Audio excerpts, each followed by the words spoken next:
یہ کوئی نئی بات نہیں ہے، یہ پرانا مسئلہ ہے۔ جہاں تک مسئلہ تبلیغی جماعت کو دہشت گردی سے جوڑنے کا مسئلہ ہے، جس کو لے کر کے بے چینی زیادہ ہے، وہ مسئلہ ایسا ہے جیسا کہ وہاں کی خفیہ ایجنسیوں نے اس بات کی اطلاع دی ہے، اور خود میں نے وزیر شؤون اسلامیہ کے ایک خاص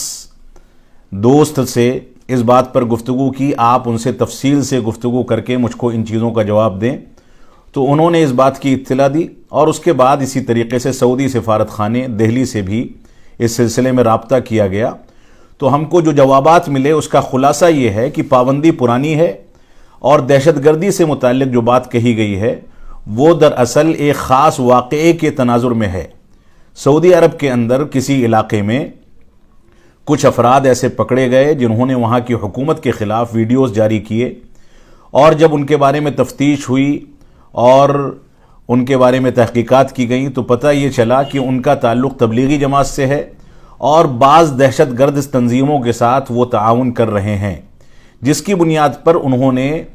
داخل ملک اس طرح کے بیانات جاری کیے ہیں کہ ملک کے اندر اس طرح کی ایکٹیویٹی زیادہ نہ بڑھنے پائے،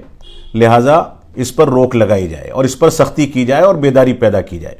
جب ان سے یہ پوچھا گیا کہ کیا تبلیغی جماعت کی جانب دہشت گردی کی نسبت سے مراد ساری دنیا کی تبلیغی جماعت ہے، تو انہوں نے اس سے صاف انکار کیا ہے، اور انہوں نے کہا ہے کہ معالی وزیر حفظہ اللہ کا کہنا یہ ہے کہ ہندوستان کی بر صغیر کی یا عرب ممالک کے باہر کی یا سعودی عرب کے باہر کی تبلیغی جماعت اس سے قطعاً مراد نہیں ہے، یہ ہمارا داخلی مسئلہ ہے۔ ہم نے جمعہ کے خطبے کے لیے جو خاص موضوع متعین کیا، اس کے لیے بیانات جاری کیے، وہ بیان بھی سعودی عرب کے داخلی مسائل میں سے ایک مسئلہ ہے، اور اسی طریقے سے دہشت گردی کی جانب اس کی نسبت کی جو بات ہے وہ ایک خاص حادثے اور ایک خاص کارروائی کے نتیجے میں کہی گئی بات ہے، اس کو ساری دنیا کی تبلیغی جماعت پر نہیں تھوپا جانا چاہیے، اور نہ ہی اس سے عمومی لحاظ سے کوئی مفہوم نکالا جانا چاہیے۔ یہ اس بیان کا خلاصہ ہے جو میں نے آپ کے سامنے پیش کیا ہے۔ لیکن اب کیا ضرورت آن پڑی اس طرح کے لیٹر کی، جس طرح سے آپ کہہ رہے ہیں کہ پابندی بہت پرانی ہے، اس وقت کیا ضرورت ہے؟ دیکھیے اس وقت یہ کہا گیا کہ خطبوں میں مساجد میں جا کر کے اس وقت اصل میں کوئی لیٹر پابندی کا جاری نہیں کیا گیا ہے۔ جو وہاں کی منسٹری کی طرف سے لیٹر جاری ہوا ہے، اس لیٹر میں انہوں نے سعودی عرب کے اندر کی مسجدوں کے ائمہ کو اس سلسلے میں بیداری پیدا کرنے کی اپیل کی ہے، اور اس کا بنیادی سبب یہ ہے کہ ایک واقعہ پیش آیا ہے جس کی بنیاد پر وہ چوکنے ہیں کہ کہیں ایسا نہ ہو کہ اس کے دوسرے افراد اس میں ملوث ہوں اور یہ چیز بڑھاوے کی جانب چلی جائے، اس کو بڑھاوا مل جائے۔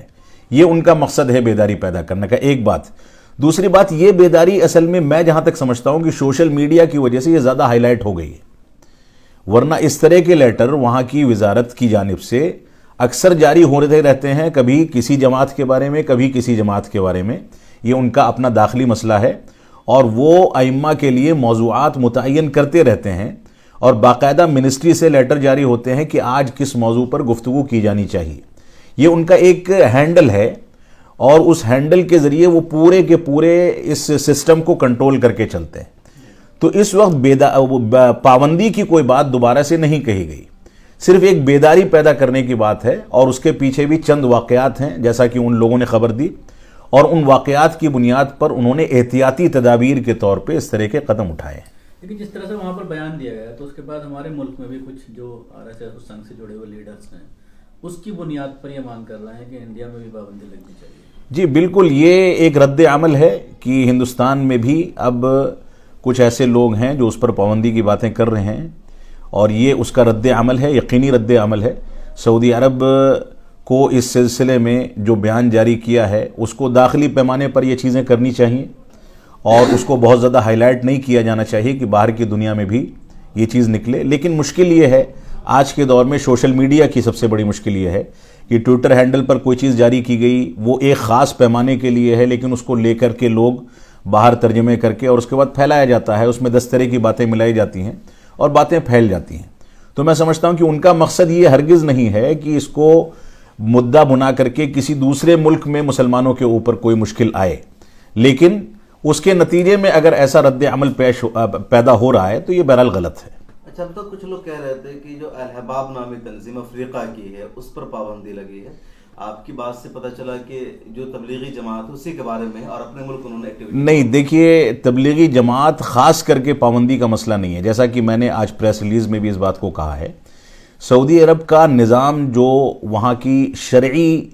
امور کا نظام ہے، یہ شرعی منسٹری کا نظام ہے، جو دینی امور کی منسٹری ہے اس کا نظام ہے،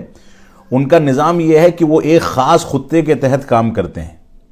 اور وہ خاص خطہ وہاں کے علماء کے درمیان موجود ہے. اگر انہوں نے کسی سے اختلاف کیا ہے تو اس پر علمی بنیادوں پر لکھی گئی کتابیں موجود ہیں وہاں کی لائبریری میں. اگر کسی کو ان کے کسی بیان سے کوئی اختلاف ہے تو اس کی تفاصیل ان کے بیانات میں اور مقالات میں موجود ہیں. اب یہاں پر مسئلہ یہ آتا ہے کہ تبلیغی جماعت ہندوستان کی یا اسی طریقے سے دوسرے کچھ ممالک کی کچھ تنظیمیں ایسی ہو سکتی ہیں جو تنظیمیں ان کے اپنے خاکے کے تحت ان پر فٹ نہ بیٹھتی ہوں، تو ایسی صورت میں بذات خود وہ پابندی جو اپنے منہج سے ہٹ کر کے ان کے یہاں پابندی ہے وہ اس کے زمرے میں آ جاتی ہیں، اور ایسا لگتا ہے کہ اس پر پابندی عائد ہے. ایکٹیویٹی کے طور پر وہاں پر میں اس بات کو صراحت کے ساتھ کہہ سکتا ہوں کہ دینی امور کی ایکٹیویٹی اگر کوئی شخص، بڑی سے بڑی شخصیت بھی اپنے طور پر کرنا چاہے تو اس کی اجازت قطعاً نہیں ہوتی جب تک اس کو وزارہ شؤون اسلامیہ اجازت نہ دے دے، اور وہ اپنے پیمانے پر اس کو ناپتے ہیں، اپنے اصولوں پر تولتے ہیں اور اس کے بعد اس کو اجازت دیتے ہیں. مولانا سید ارشد مدنی صاحب کہہ رہے ہیں کہ کوئی پابندی نہیں وہاں، جو خبر ہے ساری افواہ ہے، جماعت کا کام وہاں ہو رہا ہے، آج بھی تبلیغی جماعت وہاں جا رہی ہے. جو کام ہو رہا ہوگا وہ انفرادی طور پر ہو رہا ہو، کوئی آفیشیل کام وہاں پر نہیں ہے. آفیشیل کام تبلیغی جماعت کا، جماعت اسلامی کا یا کسی بھی تنظیم کا نہیں ہے اور نہ اس کی اجازت ہے. اگر کہیں کوئی ایکٹیویٹی ہے تو شخصی انفرادی پیمانے پر ہوگی، اور اگر وہ ایکٹیویٹی بغیر وزارہ کی اجازت کے نظر آ جاتی ہے تو ایسی صورت میں اس کے خلاف کارروائی بھی ہوتی ہے. یہ وہاں کا نظام ہے. ایک آخری سوال، لوگوں میں بے چینی کی ایک اور وجہ ہے کہ لیٹر میں تو ایسا کچھ نہیں ہے، لیکن جو ائمہ نے خطبہ دیا اس میں انہوں نے ہندوستان کا نام لیا، مولانا الیاس کاندھلوی کا، تو اس کی وجہ سے لوگوں میں زیادہ دیکھیے اب یہ چیز ہوتی ہے، ظاہر سی بات ہے کہ ایک عمومی بیان جاری کیا گیا ہے وزارہ کی طرف سے، ائمہ اپنے مطالعے کے لحاظ سے باتیں کر رہے ہیں، سینٹر میں ائمہ اپنے فضائل اعمال، ظاہر سی بات ہے کہ جب ان کے اپنے مکتب فکر کے لحاظ سے کوئی چیز ان کے ہاں ان کے منہج کے خلاف ہے تو وہ اس کو اجازت نہیں دیتے. وہ کوئی بھی چیز ہو، میں فرض کر لیجئے میں نے کوئی کتاب مرتب کی ہے، میں سعودی عرب میں لے جا کے تقسیم کرنا چاہوں تو اس بات کی اجازت مجھ کو بھی نہیں ہے جب تک میں ان کا اسٹیمپ اس پر نہ لگا لوں، کیونکہ یہ ان کا اپنا ضابطہ ہے، اپنا اصول ہے، داخلی اصول ہے، اور وہ اس کو قرآن و سنت کے دلائل کی بنیاد پر تولتے ہیں اور اس کے بعد اس کی اجازت دی جاتی ہے یا اس پر پابندی عائد کی جاتی ہے. کہیں ایسا تو نہیں کہ ایران کی طرف سے کوئی ایجنٹ آیا؟ دیکھیے اس میں میں سمجھتا ہوں کہ ایران کا یا دوسرے ملکوں کی سیاست کا کوئی دخل نہیں ہے. یہ سعودی عرب کا اپنا داخلی مسئلہ ہے جیسا کہ اس میں صراحت کی گئی ہے. اس اور فیصلے کے بعد، ان خطبوں کے بعد انڈیا میں بھی بہت سارے سلفی علماء کے بیانات آئے جس میں انہوں نے اس جماعت کو گمراہ جماعت قرار دیا، اور اس کو لے کر خاص طور سے تبلیغی جماعت کا جو کیڈر ہے اس کے اندر بے چینی ہے. اور جس طرح سے دیش کا ماحول ہے، ہمارے بھارت کی بات کریں، اتحاد و اتفاق کی بات کی جاتی ہے، تو اس طرح سے خطبے دینا، اس طرح کی دیکھیے ہر جماعت میں، ہر تنظیم میں کچھ لوگ ایسے ہوتے ہیں جو اس بات کو نہیں سمجھ پاتے ہیں کہ حالات کے لحاظ سے کون سی چیزیں پیش کی جائیں، کون سی چیزیں پیش نہ کی جائیں. لیکن اتنا ضرور ہے، میں اس بات کو یہاں صراحت کے ساتھ کہہ بھی سکتا ہوں، اور آپ لوگوں سے پرسنل گفتگو میں بھی بات آ چکی ہے کہ ہمارا منہجی اختلاف یقیناً ہے، اور اختلاف کو علمی بنیادوں پر اگر کہیں بیان کیا جاتا ہے تو اس کی وجہ سے تفریقہ نہیں بڑھتا، بلکہ اس کی وجہ سے مزید لوگ قریب آتے ہیں. لہٰذا میں یہاں پر اپنے جماعت کے لوگوں سے بھی یہ گزارش کروں گا اور دوسرے لوگوں سے بھی یہ گزارش کروں گا کہ اگر ہم کسی دوسرے مکتب فکر کے سلسلے میں کوئی گفتگو کر رہے ہیں یا کوئی کسی کی مخالفت کر رہا ہے تو اس کو علمی بنیادوں پر بات کرنی چاہیے. علمی بنیادوں سے جب انسان ہٹتا ہے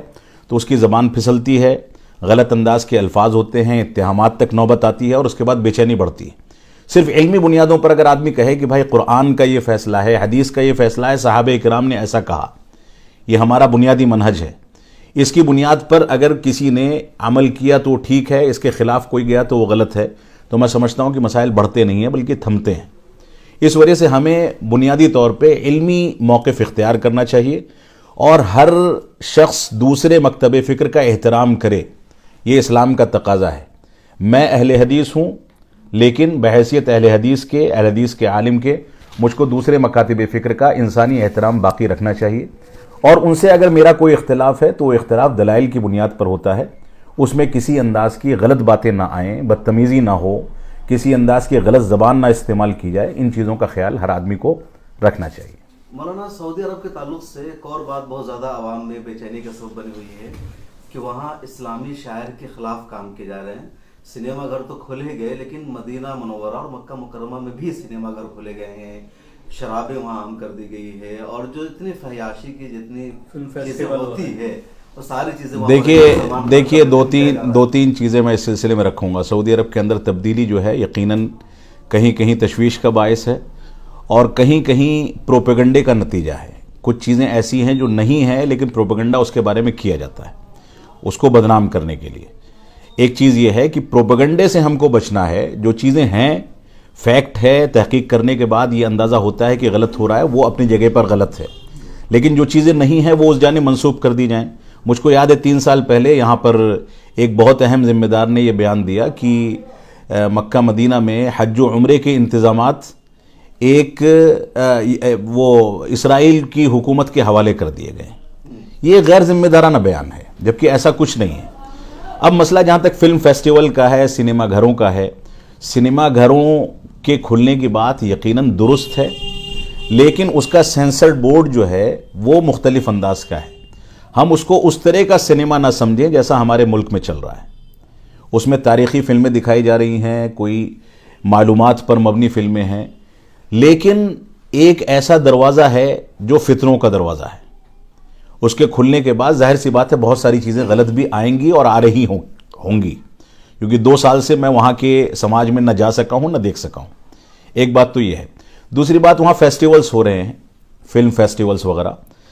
یہ ایک بات ہے۔ تیسری بات یہ ہے کہ مکہ اور مدینہ میں سنیما گھر کھلنے کی بات،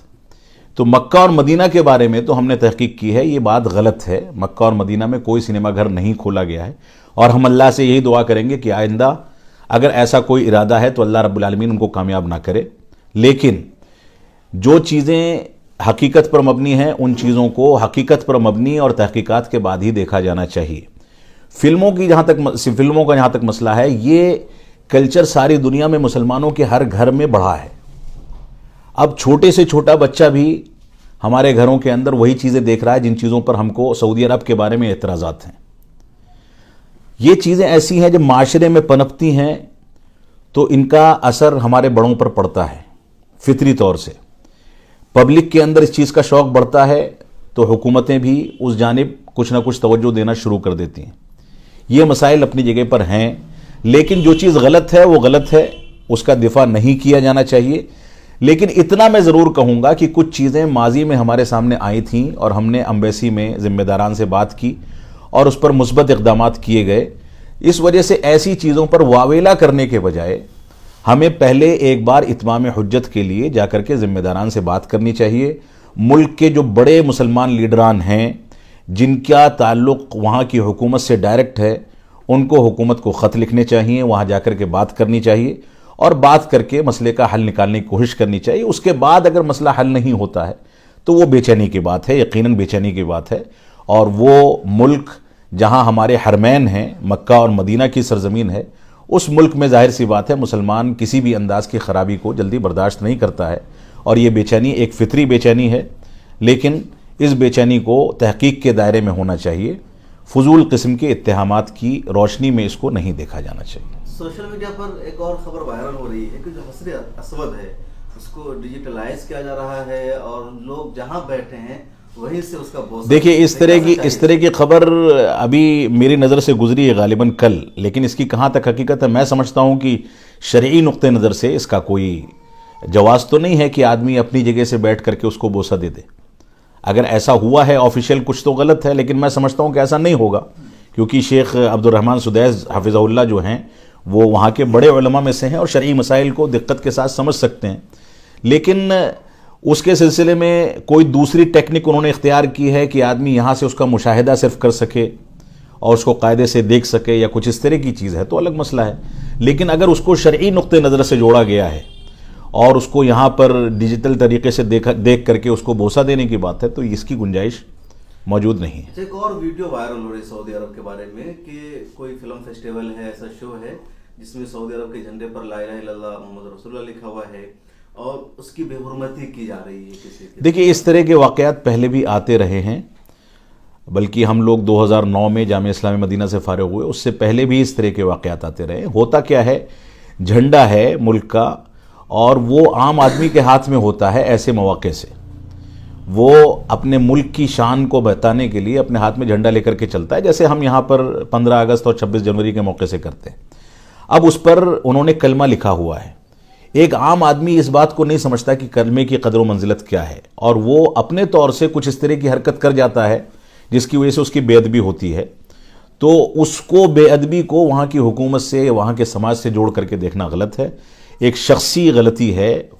انفرادی غلطی ہے، جو غلطی بہرحال صحیح نہیں ہے، اس کی بے حرمتی نہیں ہونی چاہیے، اور اگر اس طرح کے واقعات کثرت کے ساتھ ہو رہے ہیں تو وہاں کے ذمہ داران کو اس پر نظر ثانی کر کے کچھ نہ کچھ اس کا حل نکالنا چاہیے۔